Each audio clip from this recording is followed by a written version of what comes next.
All right, we're just going to walk through calculating pivots. Um, Here we're looking at a at 1 day, and you see a 6 here. That's because we move through a weekend here, but um, we're looking at this is a Friday, and we see the price opens here, achieves a high up here at 88.80, a low at just about 86. Almost 8,700 and change, and 87, and then a close here. But let's have a look at the numbers a little bit more closely. Here's what we would do. Our high here that is achieved, if you're looking at this cursor, it's 188.80, while the opening price is 188.35.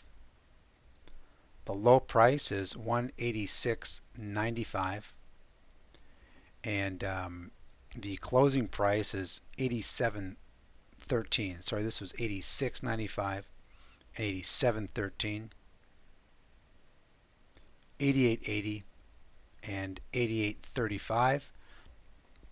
We see here that what I'm going to do is I'm going to pull up the pivot calculator that is formulated into these charts so that we can see our pivots on the chart itself. So don't mind this. That's because of the Sunday that I referred to earlier. There's only like a few hours here in the Sunday. This is a 60-minute chart, by the way, and therefore it kind of skews the calculations. So just ignore this here. But here's our calculation: the open, the high, the low, and the close.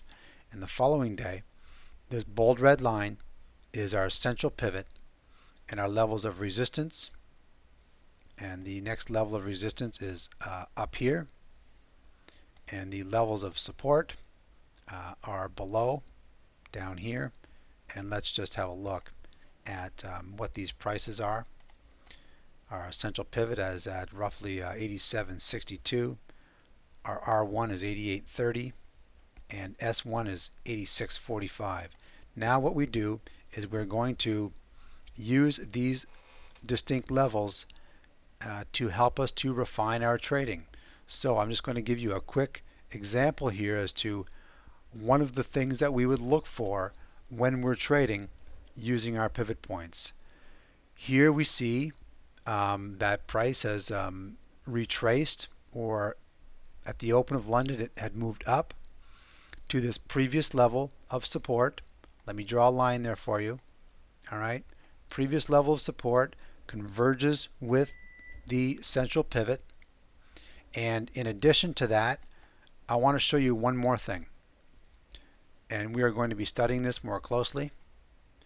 If we pull our Fibonacci's from this high down to this low, it converges exactly with the 38% retracement, which is very, very common on a key reversal day, as we see here, because we see here price consolidated.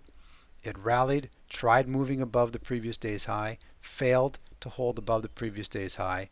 It moved down on the day and then retraced to the central pivot, the 38% retracement, and then continued to move down all the way to the 162% extension on the swing. So let me just take these out of here. And again, there's our central pivot. We want to sell in the sell zone, which is above the central pivot. So that's just a quick preview for you before we continue on with our lesson on pivot points.